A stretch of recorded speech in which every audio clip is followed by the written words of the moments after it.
Okay, so ngayon ay meron lang akong isang sasagutin na tanong dahil meron tayong mga followers sa Facebook at saka sa YouTube. May mga nagtatanong kung paano ba magsimula bilang isang mekaniko. So ngayon kasi mga kapatid, napakadali ng maging mekaniko. I mean, most of the resources ay naandyan na. Not unlike dati. Ngayon kasi sa Google, napakarami mo ng napakadaling maging mekaniko ngayon. Ang question na lang, willing ka ba talaga? So, simulan natin sa pinakang simula. Para maging isang mekaniko, advice ito, based sa experience ko, based sa aking opinion mga kapatid. May kanya-kanya naman tayong opinion. So, ito yung aking suggestion at opinion na maibibigay ko sa mga gustong maging automotive technician o mekaniko. So, first, pinakamaganda mga kapatid ay pumasok ka muna sa isang shop, kahit sa maliliit na shop, o kung may tropa kang metalyer, pasok ka as helper.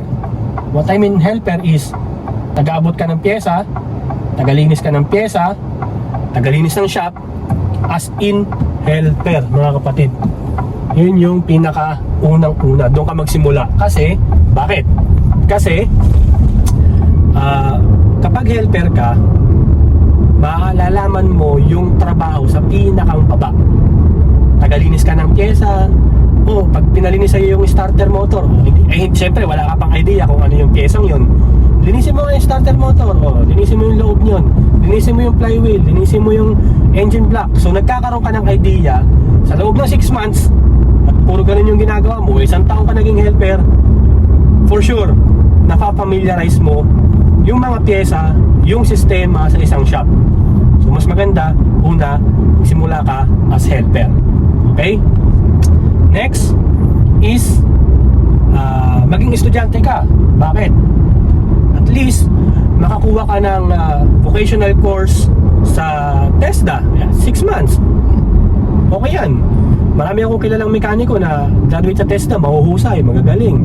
Diba? Kasi sa Pilipinas, hindi ka naman basta makakapasok sa dealership. Halimbawa sa Honda, sa Toyota, sa Mitsubishi, kung hindi ka at least naka-graduate. Ewan ko lang kung tumatanggap sila ng galing ng vocational. Pero alam ko, yes, alam ko, oo.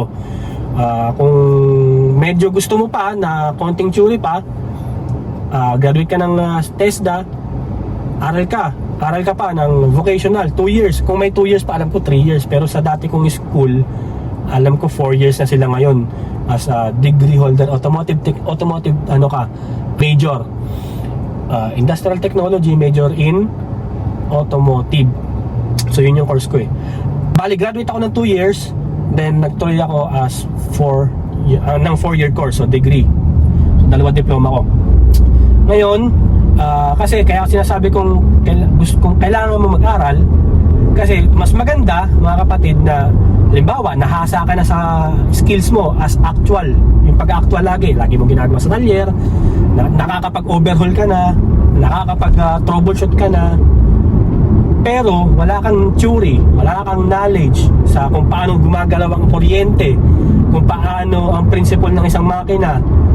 Oo, kaya mong gawin sa actual. Pero hindi mo naman alam yung principle ng makina, ng kuryente, ng automatic transmission. At least kahit pa paano, pag natanong ka ng customer mo o tinanong ka ng shop foreman mo, may sasagot ka kasi nag-aral ka ng theory, di ba? Take note mga kapatid hindi ko sinasabi, hindi ko nilalang ang mga mekanikong hindi nag-aral.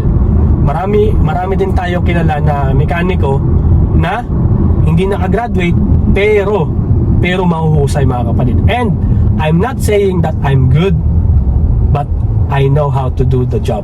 Okay? Malinaw yan yun. Hindi tayo nagmamagaling dito. Hindi ako magaling na mekaniko, marunong lang. So yun.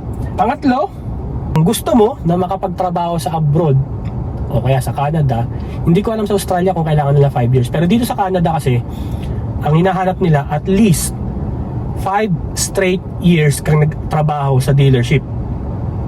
What I mean is, halimbawa, unang salpak mo sa dealership, halimbawa, nagtrabaho ka sa dealer ng Mitsubishi, kailangan walang resign yun. Tuloy-tuloy kang nagtrabaho doon ng 5 years. At least 5 years. Minimum 5 years na nagtrabaho ka sa dealership.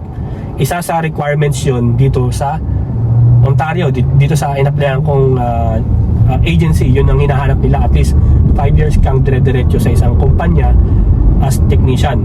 Bakit ko sinabing trabaho ka sa dealership? Kasi sa dealership, doon mo ma-enhance pa yung paggamit ng mga special tools. Sa talyer kasi, bibihira ang mga talyer na halos kumpleto sa special tools, mga kapatid. Ang nangyayari sa mga talyer talaga is puro improvise. Pero sa panahon kasi ngayon, nakakabili ka na ng special tools sa online, sa Amazon, sa Shopee, sa Lazada, ganyan. Nung nagtatrabaho ko sa shop ng airpod ko, ayan, taga-abot ako dati ng tools. Pag mali pa yung inabot kong tools, may sapak ka pa. Pagkasabla yung ilaw mo sa ginagawa niya, may bato ka pa. Na joke lang. So ayun, kasi kaya sa dealership, kasi baka kagamit ka ng mga equipment, magagamit ka ng special tools na magagamit mo in the future. Kasi sa talyer, sabi ko nga sa talyer, improvise halos ang mga tools na ginagawa dong special tools. Sana nagets nyo yung tatlong sinasabi ko. Importante yon. Unang-una, kailangan maging helper ka muna sa isang shop, sa kaibigan mo kung may talyer siya. Yan. Pangalawa is mag-aral ka, kumuha ka ng theory, vocational o TESDA, vocational degree, alin man dyan, basta at least may theory ka. Okay? Para alam mo yung basic principle ng isang sasakyan, paano gumagana isang sasakyan. Pangatlo is magtrabaho ka sa dealership. So ayun, napaka-helpful nito mga kapatid. Kapag yan nagawa mo, for sure mga kapatid, for sure, either maging successful ka sa pagiging auto technician mo, or magkakaroon ka ng sarili mong shop. Yeah.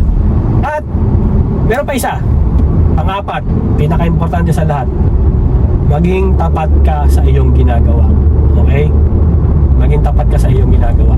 What I mean is maging tapat is, so maging tapat ka sa kapwa mo technician, sa sarili mo.